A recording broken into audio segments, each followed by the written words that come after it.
This video was made possible by Squarespace. Build your website for 10% off at squarespace.com/HAI.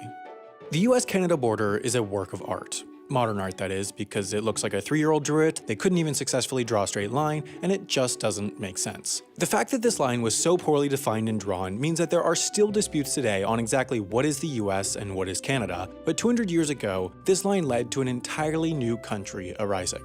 For a short period, about 13 years, all of this area was part of the British Empire. You see, for the longest while, this area of Canada was French, but then Britain won it from the French in the 6-year, 8-month, 4-week, and 1-day-long 7 Years' War. That began the 13-year-long glory period of British rule over much of the inhabited part of North America, but then oops, Britain decided that taxes were going to be a thing, so the colonies decided that British rule wasn't going to be a thing, and independence was declared in 1776. The two countries did some recreational fighting for the next 7 years, but then they sat down and signed the Treaty of Paris. Not the 1323 Treaty of Paris, or the 1657 Treaty of Paris, or the 1810 Treaty of Paris, or the 1812, 1814, 1815, 1856, 1857 Treaty of Paris, the 1783 Treaty of Paris.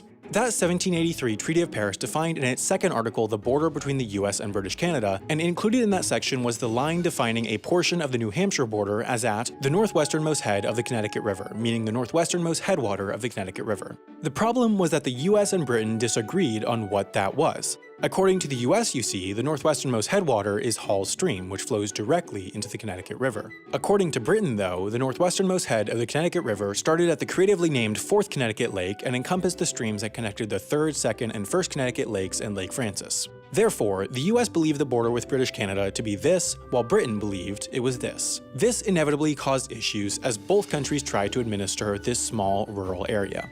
This area would see both Canadian and American authorities acting as law enforcement, but the most pressing issue was that both Canadian and American tax collectors would come and collect tax. This double taxation was, in the residents' mind, unacceptable.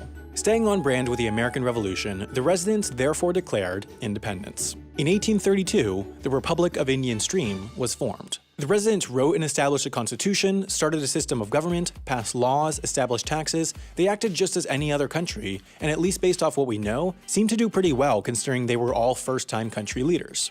Understandably, the legitimacy of this declared country was and is disputed. Of course, the process the Republic of Indian Stream went through to declare their independence was not all that different than the process the United States went through decades earlier, and the US seems to be fairly well recognized today, but the US had more people, guns, and George Washingtons. British Canada basically ignored the claimed independence of Indian Stream and continued to send their law enforcement and tax collectors, while the US actually seemingly might have recognized the independence of Indian Stream. The US apparently started charging import duties on goods coming from Indian Stream just as it would for any other country, thereby confirming its independence. Eventually, the King of the Netherlands, who was acting as an arbitrator between the US and Britain, declared the area part of Canada, and the residents were therefore asked to perform their mandatory military service for Britain. Indian Stream was having none of that and wrote to the US Attorney General asking to be part of the US, just not part of New Hampshire. The Attorney General said no, and that they were still part of New Hampshire, so the New Hampshire militia got ready to invade Indian Stream and take it by force. Canada then said that they would send their military to defend Indian Stream as they still considered it theirs.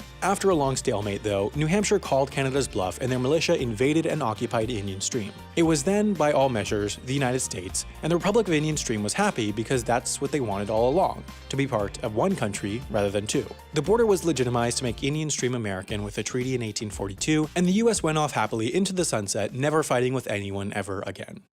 If you want to both establish an independent country and almost start a war between two superpowers, you should make sure your country has a website, because when the International Court of Justice looks at your country's website as evidence in your trial for crimes against humanity, you want to be sure that the website they look at is well designed, reliable, and safe. Squarespace helps you build a website that's all that, even if you have no experience, because their website builder and customizable templates make it almost impossible to build a bad website. They handle all the complicated behind the scenes for your website so everything runs smoothly, but in case you have any questions, they have award-winning 24/7 customer support. If you want either you or what you make to be found, you need to have a website. So make sure to make yours with Squarespace for 10% off by signing up today at squarespace.com/HAI.